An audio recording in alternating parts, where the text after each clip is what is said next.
Salam jumpa pemirsa Parliklik. Jumpa lagi dengan saya. Semoga pemirsa sekalian tetap sehat dan bahagia. Karena kesehatan dan kebahagiaan itu adalah harta yang tak ternilai harganya. Nah, pada kesempatan kali ini saya akan membicarakan sebuah topik, yaitu tentang bahaya candu pornografi pada kejiwaan.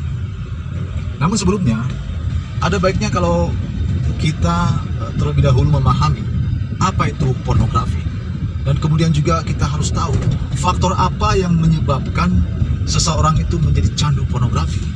Kemudian bahaya apa saja yang akan dialami bagi mereka yang candu pornografi itu. Dan yang terakhir adalah yang tidak kalah pentingnya, bagaimana agar terhindar dari candu pornografi ini.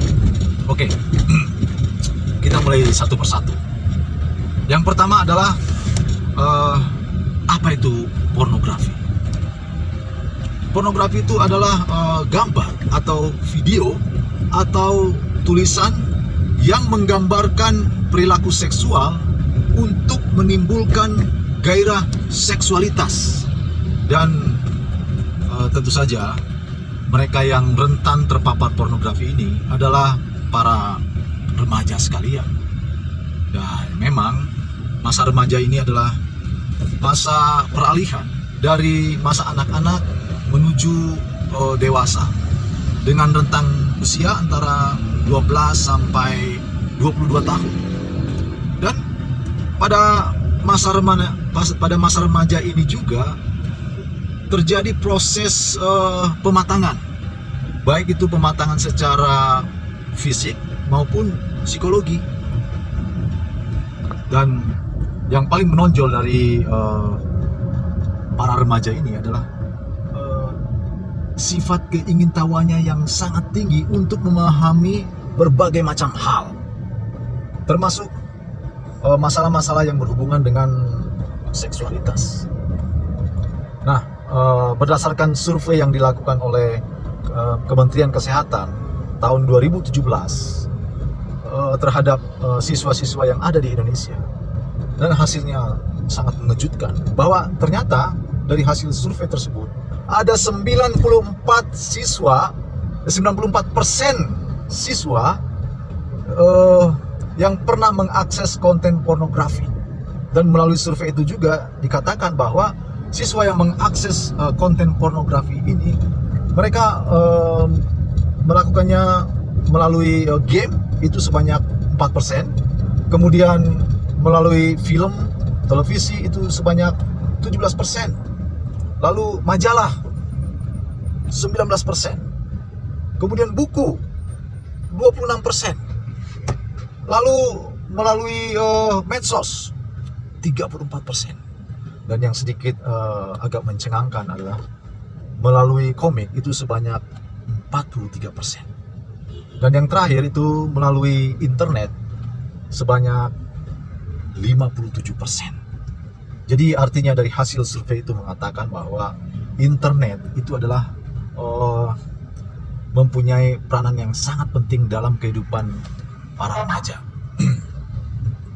Nah,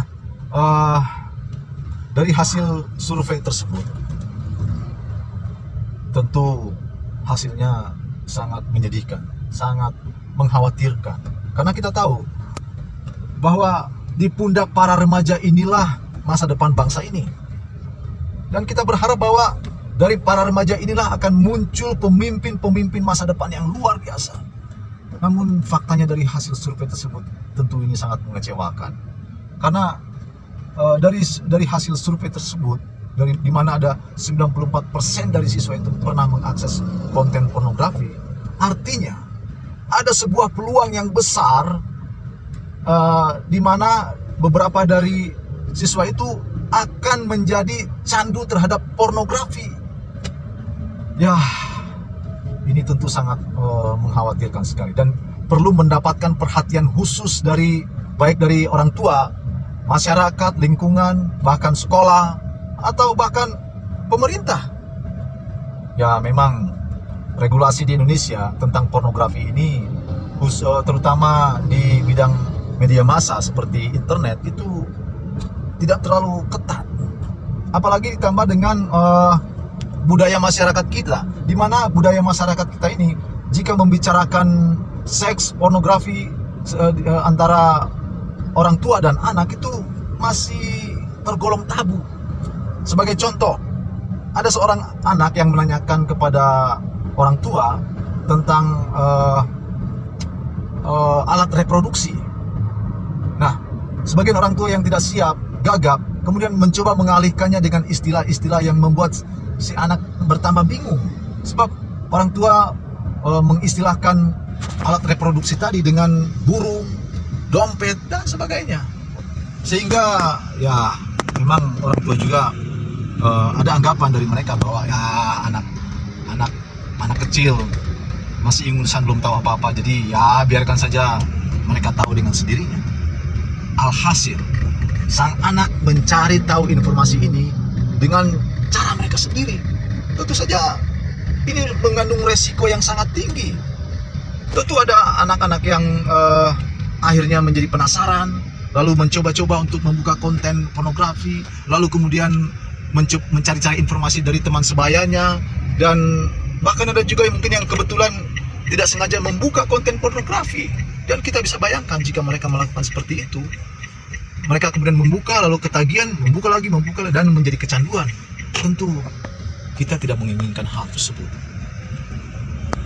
Nah, sekarang bagaimana dengan anak yang sudah terlanjur menjadi candu pornografi? Nah, berdasarkan ilmu kesehatan, bahwa anak yang candu pornografi ini sebenarnya bisa diidentifikasi, bisa dikenali. Misalnya saja, seorang anak yang candu pornografi ini akan merasa gugup jika diajak berkomunikasi oleh seseorang dan berusaha untuk menghindari kontak mata. Dan anak yang candu pornografi ini biasanya malas, dia menjadi malas, sulit untuk berkonsentrasi, kemudian enggan untuk bersosialisasi, baik itu bersosialisasi dengan keluarga maupun bersosialisasi dengan lingkungan.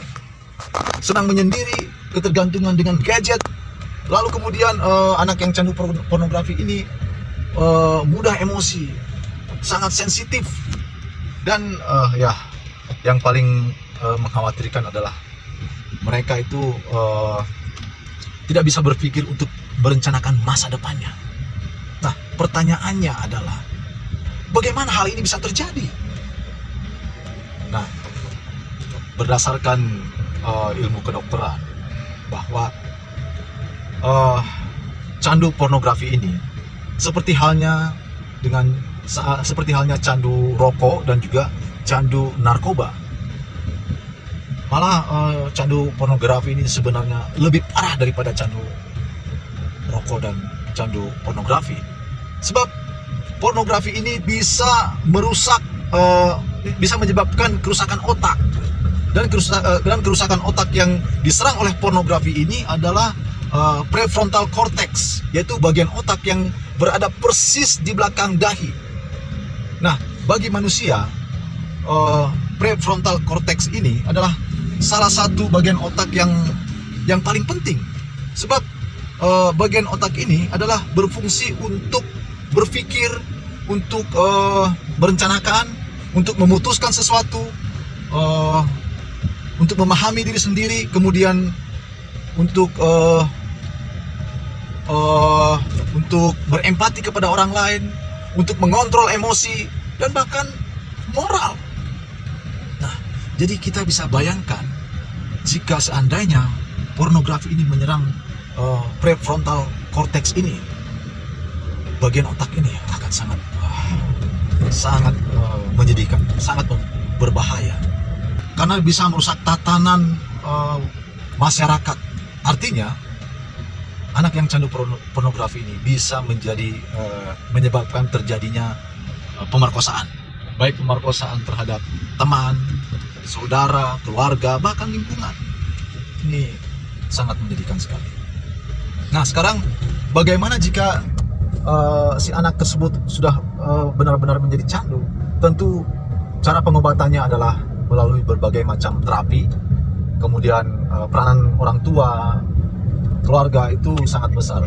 Mereka harus mendampinginya dan juga bila perlu harus berkonsultasi dengan pakar psikolog.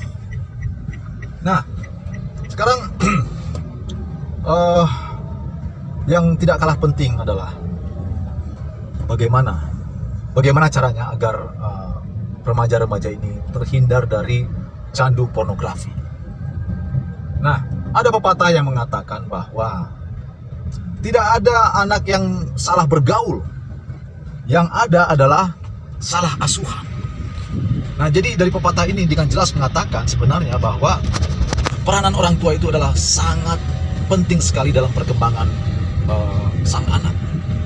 Nah, jadi berdasarkan ilmu kesehatan bahwa agar anak-anak ini terhindar dari candu pornografi ini, ada beberapa hal yang harus dilakukan oleh para orang tua. Misalnya saja, orang tua itu harus mendampingi atau menemani anaknya ketika sang anak itu mengakses internet. Kemudian orang tua juga bisa memberikan pemahaman kepada anak tentang internet yang sehat, yang aman. Lalu juga orang tua bisa memasang aplikasi pengaman pada gawainya, dan bisa juga memberikan pendidikan seks kepada anak yang sesuai dengan umurnya. Lalu menempatkan komputer di ruang keluarga. Lalu bisa juga menyepakati aturan pemakaian gadget yang sudah disepakati bersama. Dan yang paling penting adalah orang tua harus memberikan perhatian yang khusus kepada anak dan juga memberikan kasih sayang. Ini yang paling penting agar anak terhindar dari candu pornografi. Nah, jadi demikianlah pemirsa Partiklik. Kesimpulannya adalah pornografi ini sangat membahayakan bagi masa depan generasi muda ini. Dan di sini peranan orang tua, masyarakat, lingkungan, sekolah, bahkan pemerintah itu sangat diharapkan. Nah, jadi jika remaja mengerti akan dampak dari bahaya dari pornografi ini, kemudian peranan orang tua, lingkungan, masyarakat, sekolah, pemerintah juga berjalan dengan baik, tentu saja akan melahirkan generasi-generasi yang baik, akan melahirkan pemimpin-pemimpin yang luar biasa di masa yang akan datang. Nah, jadi demikianlah pemirsa Partiklik yang bisa saya sampaikan. Semoga apa yang saya sampaikan ini dapat bermanfaat. Nah, terima kasih. Silakan Anda melanjutkan aktivitas Anda kembali. Dan salam Partiklik. Terima kasih.